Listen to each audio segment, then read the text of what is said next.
Hello, my name is Brooke Duncan, and I'm going to be talking about my culture chest for Social Work 7004. So the first thing that I've chosen to decorate the outside of my culture chest with is this baby blanket. And the reason I chose this baby blanket is because I'm a mom.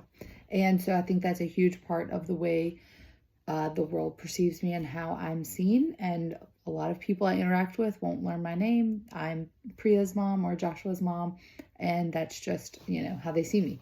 So that's why I put it on the outside to completely cover everything else up.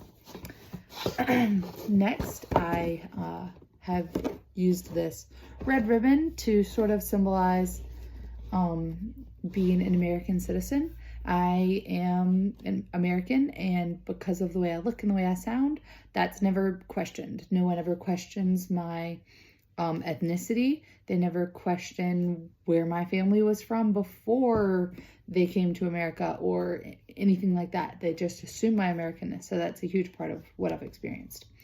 The next thing that I've included is my wedding ring. And I've included my wedding ring because I use it to show the world that I'm married. And I'm heterosexual and I am female. I identify as female. I was born female. My pronouns are she, her. And that's just been a huge part of the way I've experienced the world. My husband is male, and so we haven't experienced any heterosexism or judgment even for who we love. So that's been a large part of my experience and my culture and my identity. So the next thing that I'm using is this Bible to show that I was raised Christian and I am a Christian, and my dad is a pastor, so I was the preacher's kid, and so that came with different, set of experiences for me. Being people would look to me and expect different behavior because I was a preacher's kid, and definitely also it shaped me because my family has spent the majority of our time serving others. That was a huge emphasis in my family and growing up, was service to others. And and now I'm in social work, so I think it definitely is a part of my culture and identity. And so that's why I included the Bible. Next thing I've included on the outside is this bottle of essential oils. And I'm using the essential oils to sort of symbolize being a middle-class white woman. So, yeah, that's a huge way the world sees me, and it definitely shapes a lot of my experiences being a middle-class white woman. I also included this to sort of symbolize the fact that a lot of people, I live in southern Louisiana, but I'm a vegetarian, so a lot of people give me the label of like a crunchy mom or of being a hippie, some people call me, and those aren't labels that I really identify with, but it's definitely a huge part of the way that people see me. So that's kind of why I put it on the outside, just to sort of show that. Okay, now we're gonna go, if the outside of the box showed sort of the ways that are obvious, my culture and identity that are, easily observable. On the inside of the box, I've included things that aren't quite as observable or are more hidden. So first I will talk about this. Well, I'll talk about this. On the outside of the box, I put the baby blanket to show the cute, sweet, symbol of being a mom. And on the inside of the box, I've included this lanolin nipple cream, which for me symbolizes the not quite as pretty parts of being a mom. And I'm very grateful for being a mother, but sometimes it can leave you physically and spiritually drained completely. And so, stretch marks, cracked nipples, back pain from carrying a baby in your belly or on your hip, or as they grow, there are different challenges as well. And it can all, it can be just a struggle at times, being a mom. And again, I'm very grateful, but this sort of symbolizes the parts of motherhood, like I said, that aren't quite as pretty or quite as observable. Okay, next I've included this lice comb, and I'm using this to symbolize what it felt like growing up poor and what it felt like to be feel like I was less than, you know, my peers at times, and the shame I sort of felt around that. Even though being poor or having lice is not something that only poor people experience. I have this lice comb because I've had lice in the last few years, and that's, yeah. So, and I would say now I grew up poor, and now I would probably fit under the middle class label. So yeah, you don't get lice because you're poor, but it definitely for me symbolizes that feeling, because I had an experience one time as a child where we couldn't get rid of the lice, and I was getting sent home from school, and we thought we got rid of them all. My dad took me to get a haircut, and I got sent home out of the salon with wet hair, because as they were washing my hair, they saw nits.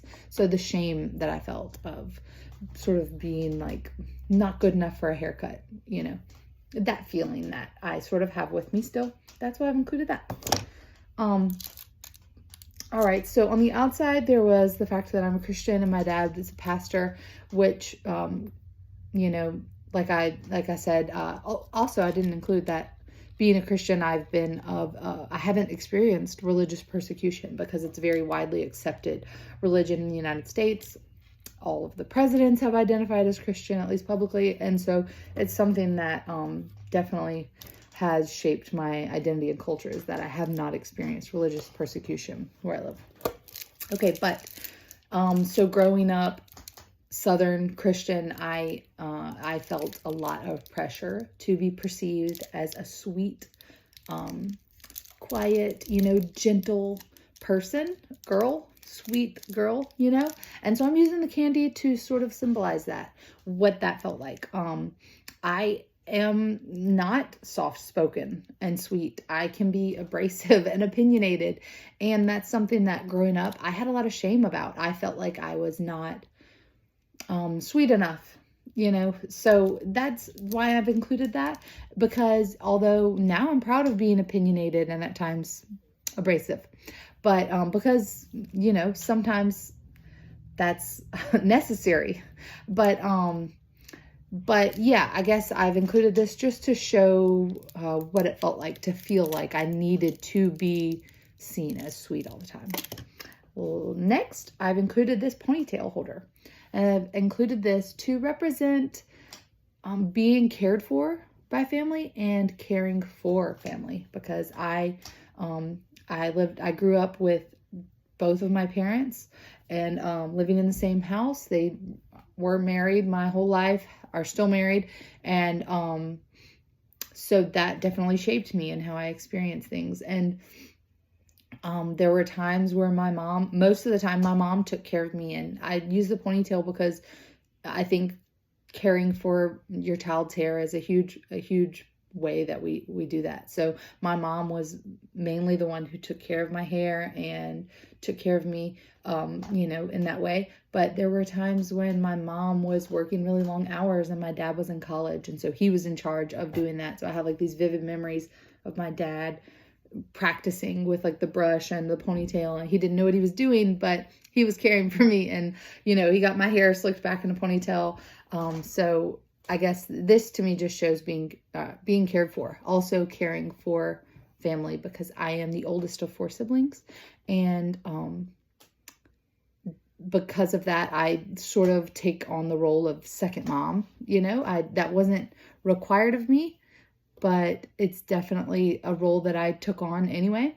And so caring for my siblings has always, and likely will always, take a large portion of my life's energy, and I'm happy to do it. Okay. The last thing that I've included on the inside is this wooden spoon. And the reason I included this is because I'm from South Louisiana, and a huge part of our culture is feeding, eating, cooking, serving one another in the form of food. So that's why I've included this. My favorite food that my papa makes is etouffee, and you know, starts with a wooden spoon and a big pot with the roux. So yeah, it's something I'm really proud of, and just been a huge part of my experience and culture. So that is my culture test. Thanks for listening.